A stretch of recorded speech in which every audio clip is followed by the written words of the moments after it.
Okay, so tonight for the Hangout, we're going to be talking about different kinds of practice.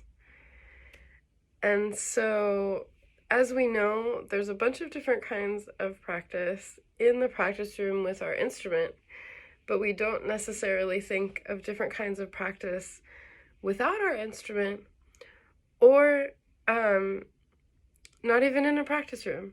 So the kinds of practice that I want to talk about today are with our instrument, when we're in a situation where we're in like a study space but without the instrument, and then also away from the instrument when we're just kind of in our daily lives or like, walking around and participating in life in general.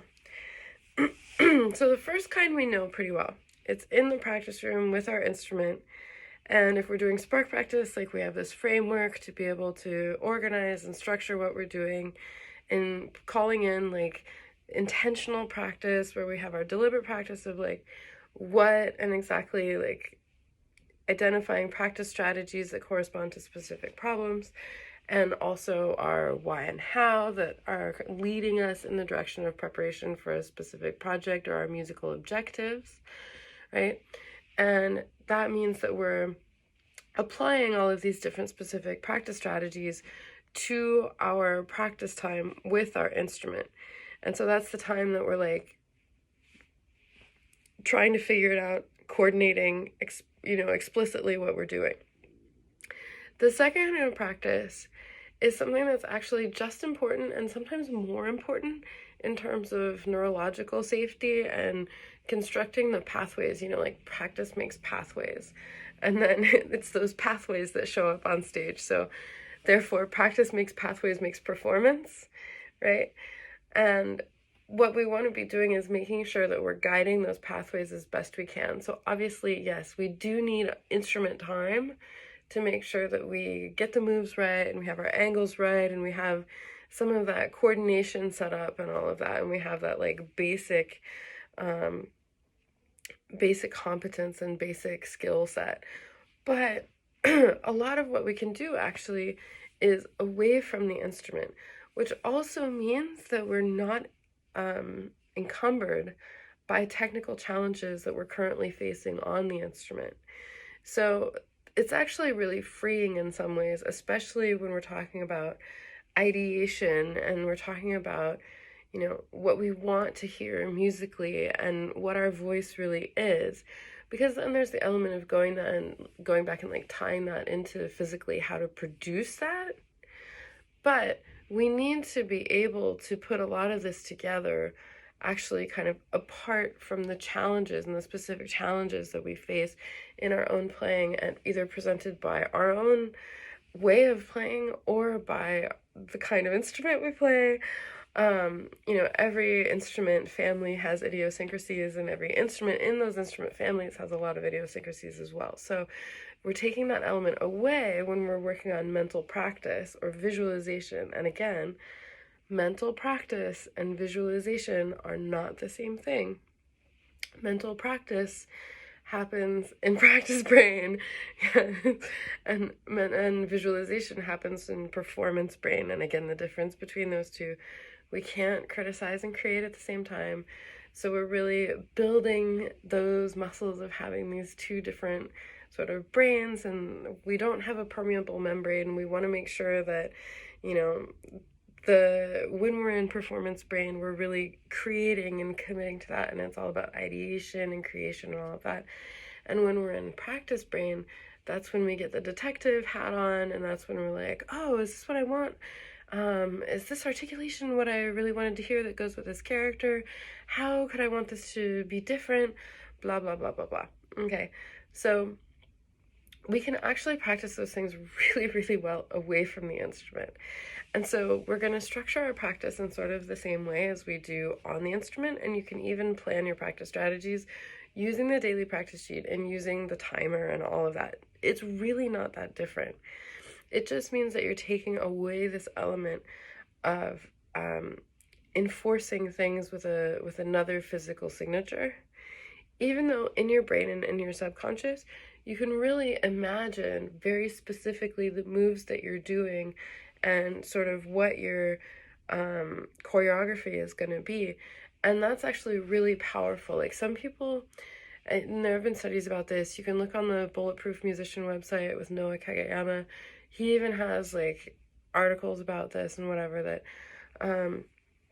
when you're doing mental practice and you're doing visualization and stuff like that, you can actually make progress that then shows up on the instrument. So this isn't something just to like spend your time. This is actually a kind of practice that makes you better, makes you a better musician, is when you're using specific practice techniques away from the instrument. And again, like, I know I'm repeating myself, but it's so important to do practice away from the instrument, because not only are we then unencumbered by the technical challenges of our instrument, but think of all the possibilities that we can encounter and imagine when we don't just have something in our hands that we need to worry about. So in terms of counting, in terms of, you know, dancing, in terms of imagining, different kinds of decor or cinematic backgrounds or characters or whatever, you can really imagine whatever you want, and you can take yourself like through a little museum or through a film festival, for example, of and each movement of what you're playing is a different movie, whatever works for you. But really using our mind and having the space and the time to do this sort of mental practice is really amazing. And again, we're always working towards our 3 zones of excellence. So we're always working towards mental, musical, and mechanical excellence. And we do that through the 5 spark pillars. So in every practice session, we're visiting the 5 spark pillars. Spark is sound, performance, attuned intonation, rhythm, and kinetic integration, right? So that means that even when you're doing mental practice, in terms of the sound, you might think, but I'm not making noise with my instrument and making sound with my instrument. How can I practice that? Well, if you're practicing, even just like imagine with your mind's eye that you're looking at your instrument while you're playing, and you can imagine your ideal sound. What does that actually look like when you play? Like with your eyes. You can hear it in your mind's ear, but imagine seeing it also in your mind's eye. And we're starting to tie those things in so that actually when you come back to the practice room, you know what you're looking for, and then you're more inclined to actually look for it. Whereas a lot of people, for example, when you practice by yourself with the instrument, you might have the habit of closing your eyes. Well, okay, that works for some people. But when you're doing mental practice, really try to do it with your eyes open and imagine like what you're going to be looking for. And you'll see that when you come back into the practice room, you'll be confronted a little bit with this, but it can make your practice a lot stronger, and you can actually add this element to your playing, which, for example, a string player, you're watching your sounding point, you're watching the angle of your bow, you're watching how your fingers are lined up and all of that. Those things make significant progress in playing and in the outcome of your playing product, just because you're paying attention, you're engaging this other sense actively, which is something that you're putting in to your system and into your preparation through mental practice. Okay, so that's an example for sound. An example for performance, let's think about our centering routine. Let's think about taking yourself through your piece. Where are the places where you want to have those trail markers, for example? What are your little sections where you need to check in and have a little like rendezvous point on the nature path of your piece, so that you can get all the way through the transitions and like exactly where everything goes?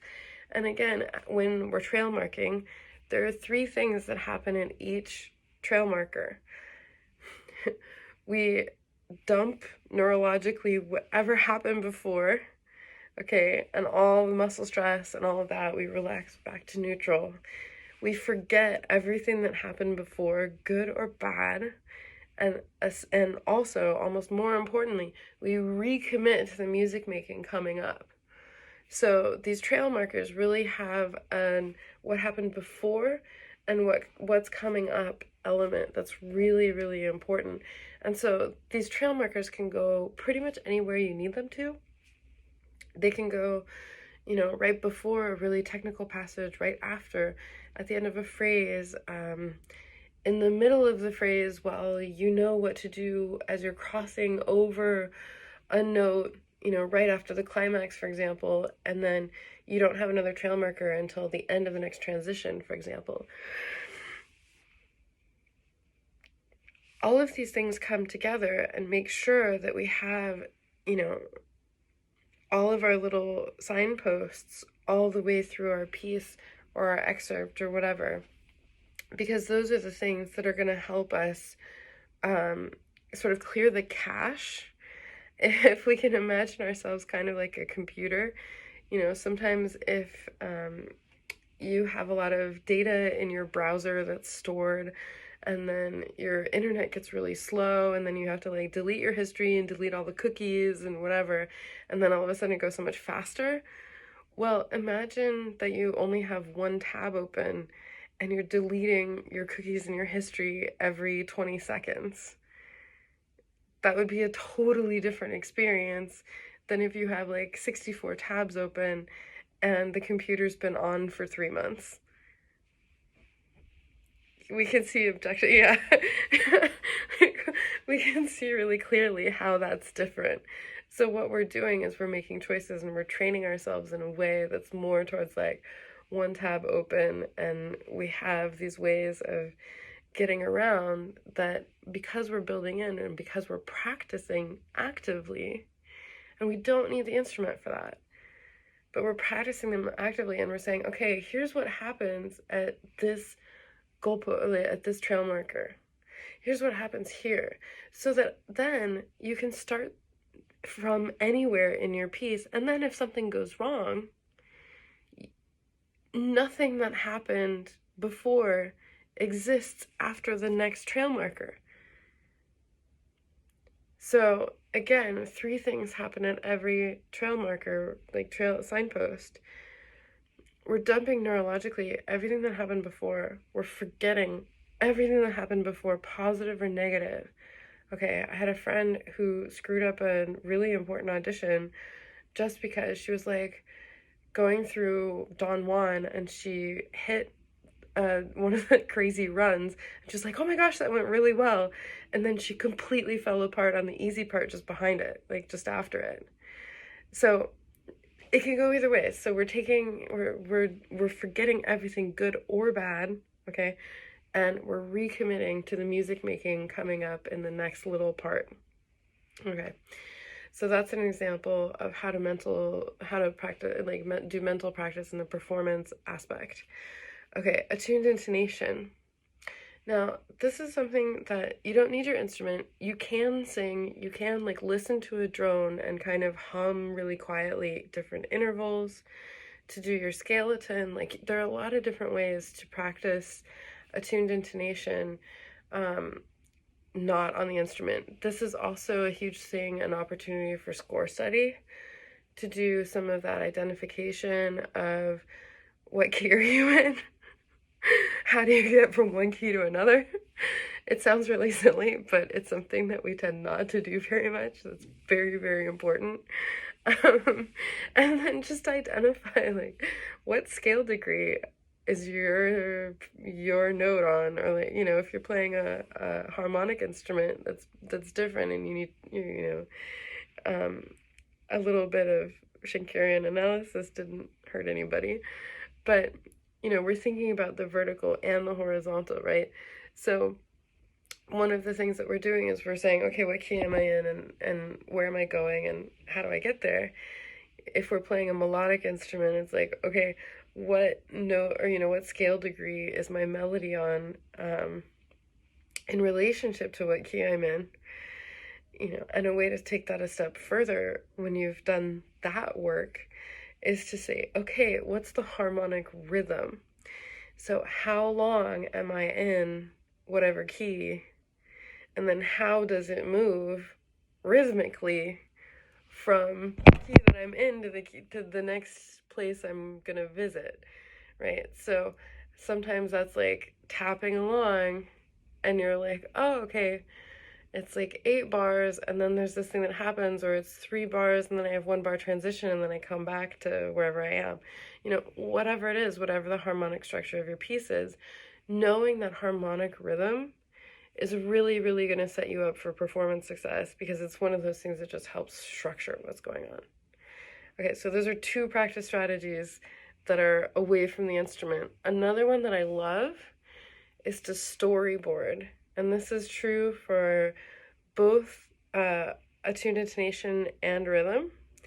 So to storyboard, what I mean by that is just like take a piece of paper, draw a line across it, above or below, pick rhythm or attuned intonation, and then you're just going to be writing out like what happens and what are the different sections. And if you want, you can write like how many bars do what. But even just identify, like, even just having a line across a page and be like, okay, here's the beginning, here's the end. There if it's sonata form, there are 3 big sections. Great. Okay, so I have 3 big sections. And even just doing that, like, it sounds so dumb, but most people don't do that. Most people aren't really aware of that. And most people can't tell you, like, where that happens in the piece or what happens harmonically or anything like that. Like, we know because we've had a theory class or 2 probably, kind of vaguely what happens, but do you know in your specific piece what's going on? And this is true also for symphonies.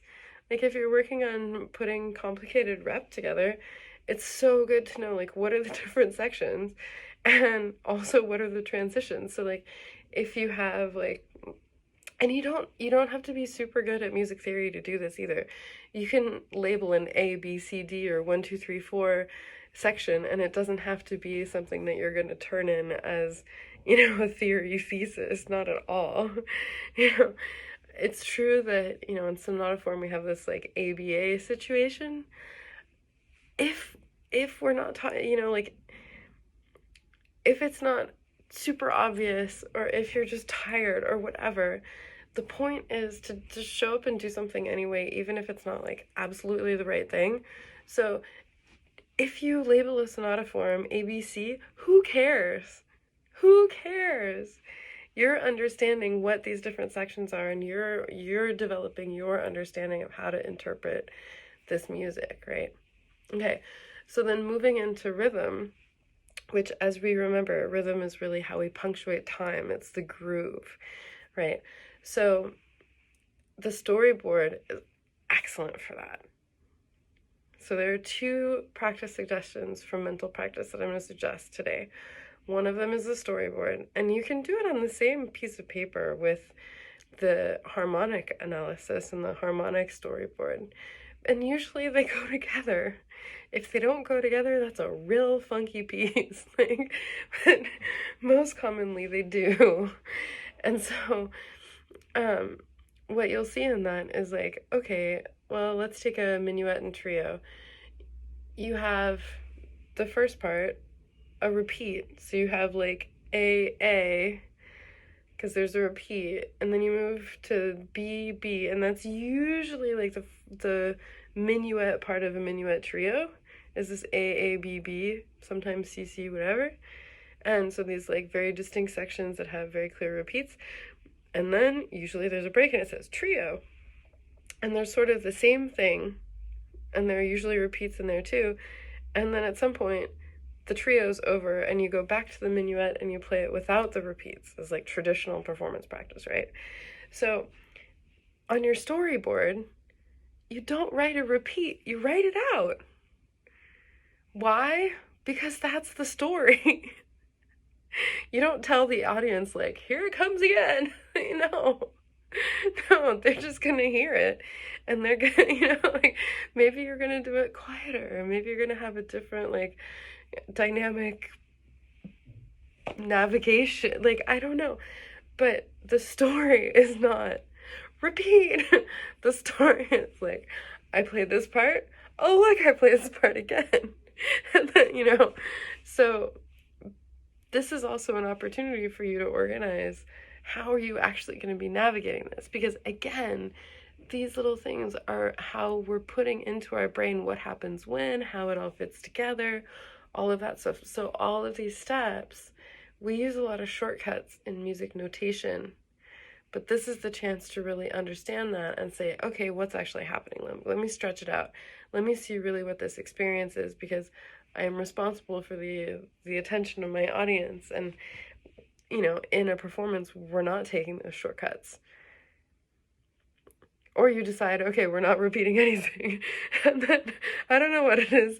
You can't call it a minuet trio traditionally. That's totally fine. Do that too. Like, it doesn't matter. But you need to know what the experience is that you're communicating to your audience, right? Okay, so that's one of them. And the other one is the subdivision ninja. So in the subdivision ninja, what you're going to be looking for is you're going to be looking for the largest note value and the smallest note value, which means that if you have a piece with a lot of whole notes, and sometimes you have a note that lasts like, it's like 5 or 6 whole notes, or like let's say 6 whole notes tied together, that note is actually a note that lasts 6 measures. It's not 6 times 1, right? So then your subdivision ninja is like, okay, my longest note, the largest note value is 6 measures. Because again, we're looking at what the music is, not trying to be not being stuck and paralyzed by music notation, right? And we tend to fall into the trap of like, okay, well, this is a whole note and it's tied to another whole note or whatever. And so, or minim, I guess, in English. But when it's tied over the bar line, it has an impact kind of on what happens structurally if the harmony is changing on the bottom. But otherwise, just the note value is much longer than we think, and the phrase might be longer than we think. So you have to know what else is moving. So again, score study is important for that. But, you know, in your part, if you have something tied to a bar line, it doesn't mean that your note is whatever is in the first measure plus whatever's in the second. Your note is the totality of what's tied together. So I know that might sound really obvious, but when we play, usually, well, not usually, a lot of people fall into the trap of, you know, chopping things up by bar line, right? Okay, so those are 2 things for rhythm. Oh, the other thing is with the subdivision ninja is the smallest note value. So the smallest note value is really helpful, especially in like slow movements with Bach, where all of a sudden you have like 64 notes per beat, and it's really hard to understand what the groove is. We need to be able to look at all this stuff from various focal lengths. So this is really what the subdivision ninja is doing. It's saying zoom in to the smallest note and zoom out to the longest note, the largest note value, so that you can really understand what the groove is between that. Is there something that's like on-off beats? How do I need to feel this? You know, Beethoven's really good with the like,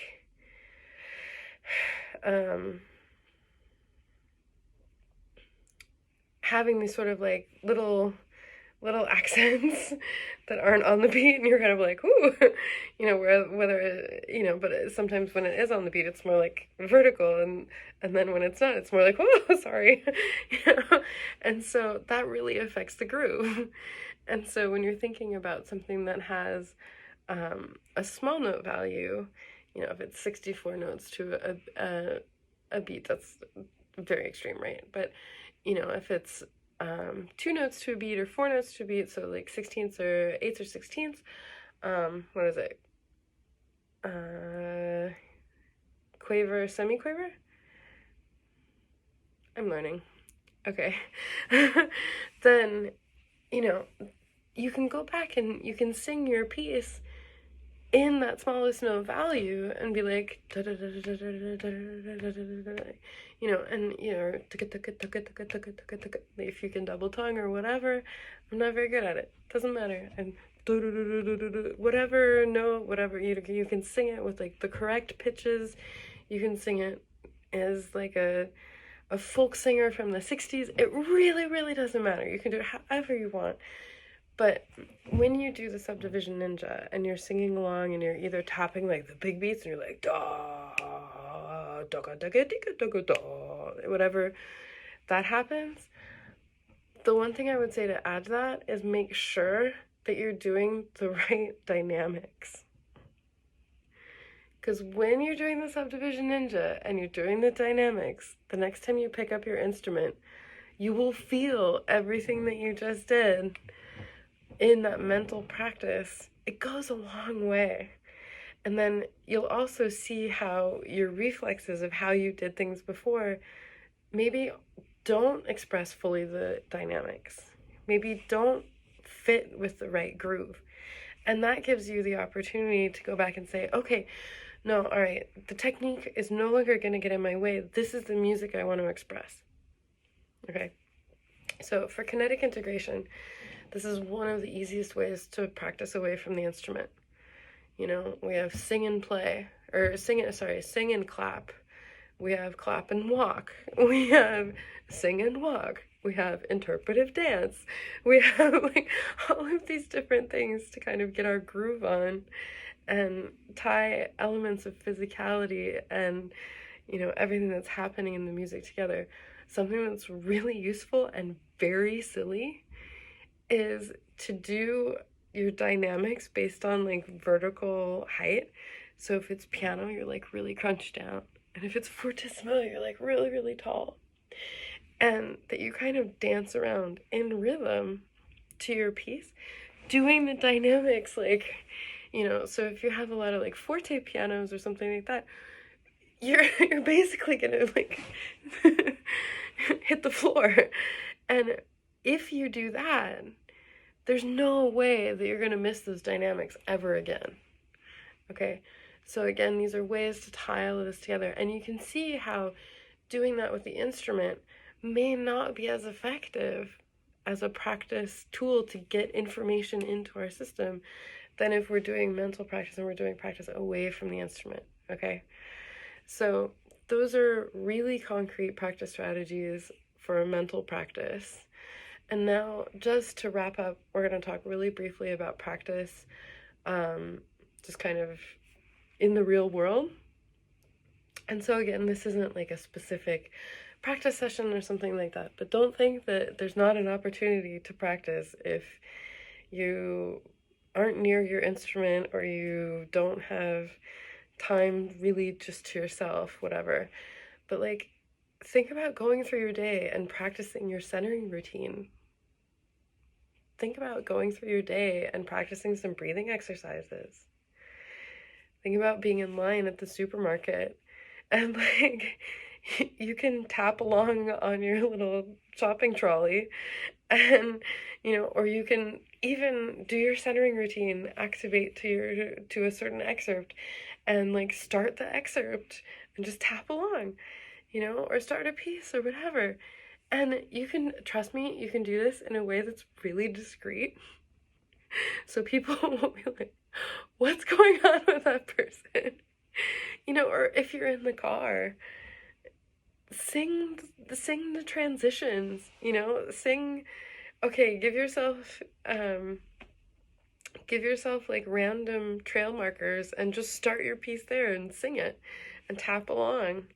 You know, and these different kinds of things, just ways to integrate it and really involve the physicality and really involve singing and ideally in a place where you feel safe to be kind of silly and explore. These are the things that are going to go the furthest when you come back to the instrument. Because just like keeping your body healthy and doing, you know, other kinds of sports and stuff like that is cross-training, we need to be cross-training to our practice when we're talking about our practice with the instrument. our practice with the instrument isn't the only effective mode of practicing, and if we're only doing that, we're missing out on so much of a rich environment around. So I hope that gives you a few suggestions for mental practice. Thank you so much, and we'll see you next week for the Practice Room Hangouts with Spark Practice. Bye!